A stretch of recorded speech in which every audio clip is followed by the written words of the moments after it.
अस्सलाम वालेकुम दोस्तों, उम्मीद करता हूँ कि आप सब खैर खैरियत से होंगे। दोस्तों आज हमारे चूज़े 2 माह के पूरे हो चुके हैं। अल्हम्दुलिल्लाह से सारे हेल्दी हैं, एक्टिव हैं और ठीक हैं।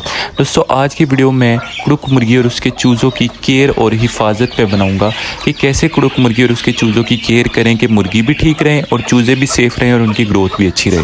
तो दोस्तों आपने वीडियो को एंड तक पूरा देखना है और अगर आप चैनल पर न्यू हैं तो चैनल को सब्सक्राइब कर दें, बेल आइकन को दबा दें और वीडियो को लाइक लाजमी कर दीजिएगा। दोस्तों अगर आप फार्मिंग नहीं कर रहे या बड़े पैमाने पे बिज़नेस नहीं कर रहे तो कोशिश करें कि मुर्गी के साथ ही चूज़ों को हैच कराएं। उससे क्या होता है, अगर आप इंक्यूबेटर में हैच कराएंगे और दूसरी तरफ आप मुर्गी के ज़रिए हैच कराएंगे तो मुर्गी के ज़रिए हैच कराने से आपकी जो मेहनत है वो 100% से 50% पे आ जाएगी, क्योंकि मुर्गी खुद उनकी इतनी केयर कर लेती है कि आपको बहुत ज़्यादा केयर नहीं करनी पड़ती, थोड़ी बहुत आपको केयर करनी पड़ती है। इसके बरक्स अगर आप इंक्यूबेटर का इस्तेमाल करेंगे तो सारी केयर आपको खुद ब खुद करनी पड़ेगी, सारी मेहनत आपकी होगी चूज़ों की। तो दोस्तों जब मुर्गी के ज़रिए आप चूज़ों को हैच करा लें तो सबसे पहला पॉइंट ये होता है कि जब भी चूज़े हैच हो जाएं तो 1 दिन तक अगर आप उनको खाने को कुछ नहीं भी देंगे तो चूज़ों को कुछ नहीं होगा। होता यह है कि चूज़ा जिस अंडे में होता है उसी अंडे की जर्दी को खाता रहता है और जब वो चूज़ा हैच होता है ना तो उस चूज़े ने उस जर्दी को हज़म करना होता है। तो उस जर्दी को हज़म करने के लिए आप लोगों ने क्या करना है, चूज़े को 1 दिन बाद जब आपने खोला है तो आपने चूज़े को पानी में गुड़ मिक्स करके लाजमी देना है। पानी में गुड़ मिक्स करके देने से ये होता है कि चूज़े का हाजमा बिल्कुल दुरुस्त हो जाता है और जो उसने जर्दी खाई होती है ना वो साथ साथ उसको निकालता रहता है। लेकिन अगर आप उसको पहले ही निकालते सारी आप उसको दाना दे देंगे तो उसके हाजमे में मसले आ सकते हैं। तो इसलिए आपने क्या करना है, आपने जब भी चूज़े को निकाला है सबसे पहले पानी में गुड़ मिक्स करके उसको देना है। 3 से 4 घंटे बाद आपने क्या करना है, जब चूज़ा हाजमा कर लेगा अपना दुरुस्त तो आपने 3 से 4 घंटे बाद उसको उसकी पहली फीड देनी है। पहली फीड में दोस्तों आपने उसको बाजरा नहीं देना, क्योंकि बाजरा पहले बहुत सख्त होता है तो चूज़े के लिए हाजमे का मसला हो जाता है। पहली फीड में आपने उसको फीड जो मिलती है ना बाज़ार से चूज़ों की ग्रोथ के लिए वो ला के देनी है। दोस्तों फीड काफ़ी नरम होती है, चूज़ा आसानी से हज़म कर लेता है और उसमें 3 से 4 चीज़ें मिली हुई होती है जिसकी वजह से उसकी ग्रोथ भी बेहतर हो जाती है। तो अगर आप फीड नहीं दे रहे तो आप क्या कर सकते हैं, आप उसको चावल दे सकते हैं, नरम चावल दे सकते हैं, सफ़ेद चावल दे सकते हैं। लेकिन अगर आपकी मुर्गी को हल्का फुल्का रेशा था जिसकी वजह से जो चूज़ों में भी मुंतकिल हो गया तो तब आपने उसको चावल नहीं देने, तब आपने उनको फीड ही देनी है। तो दोस्तों सबसे बेहतर यही है कि आप चूज़े को फीड का इस्तेमाल करें।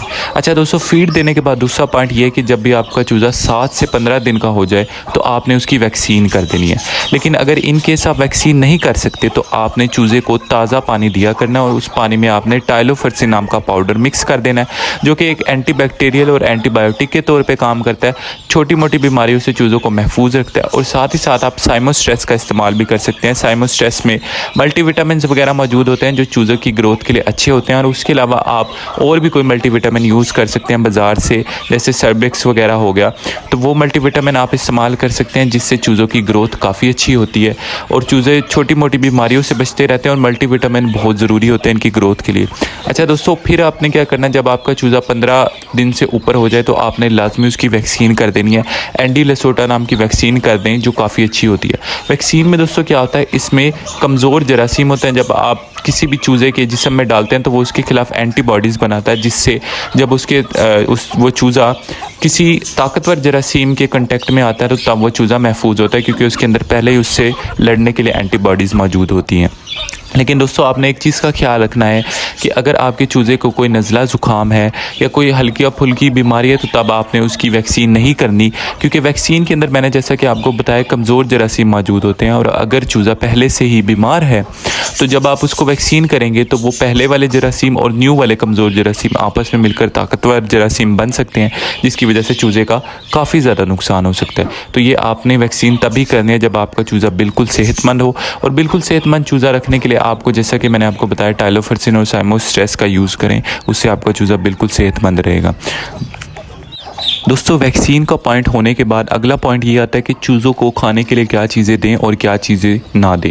वैसे तो दोस्तों मुर्गियाँ सारी चीज़ें तकरीबन खा लेती है और उन्हें इतना कोई ख़ास नुकसान नहीं होता, लेकिन थोड़ा बहुत एहतियात करना पड़ता है। दोस्तों जैसा कि जब मैंने शुरू में चूज़े रखे थे ना तो मैंने उनको रात के चावल और रायता मिक्स करके दे दिया।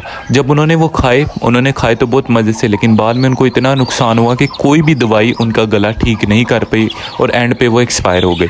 तो दोस्तों आपने ऐसा नहीं करना। अगर आपके रात के चावल या तेल वाली कोई भी चीज़ पड़ी है और उसमें रायता वगैरह मिक्स है तो वो आपने चूज़ों को नहीं देना। उससे चूज़ों को गले का काफ़ी ज़्यादा नुकसान हो सकता है, चूज़े काफ़ी ज़्यादा बीमार हो सकते हैं और ये बीमारी फिर कंट्रोल भी नहीं आती।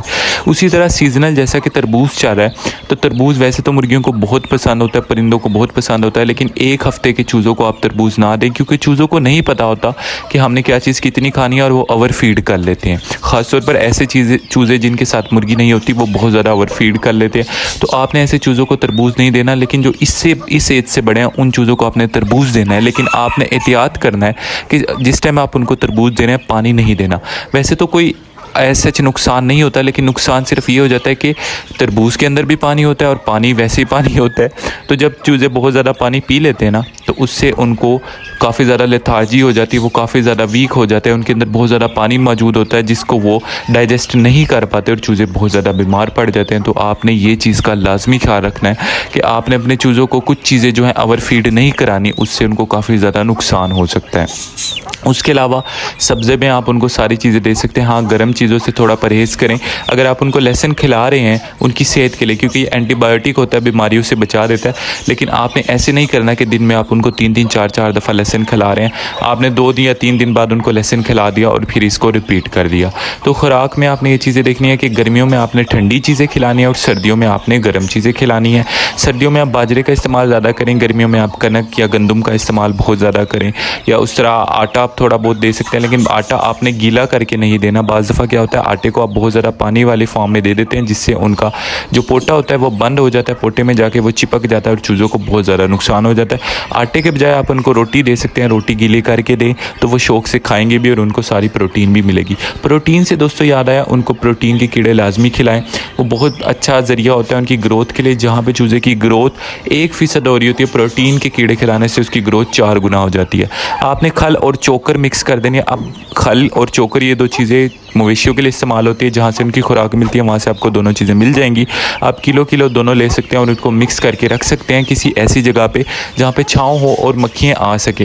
लेकिन साथ साथ ये ध्यान रखें वहाँ पे आपकी मुर्गियाँ ना जाएं, क्योंकि मुर्गियाँ वहाँ पे जाती है और वो सारा मटेरियल फेंक देती है, जैसा कि मेरी मुर्गियों ने फेंक दिया था, तो फिर वो कीड़े नहीं बनते। तो ऐसी जगह पर आप रख दें जहाँ पर कीड़े बन सकें, और जब वो कीड़े बन जाएँ तो अपने चूज़ों को खिलाएँ और आप खुद ही ग्रोथ देखेंगे चूज़ों की कितनी अच्छी ग्रोथ होगी।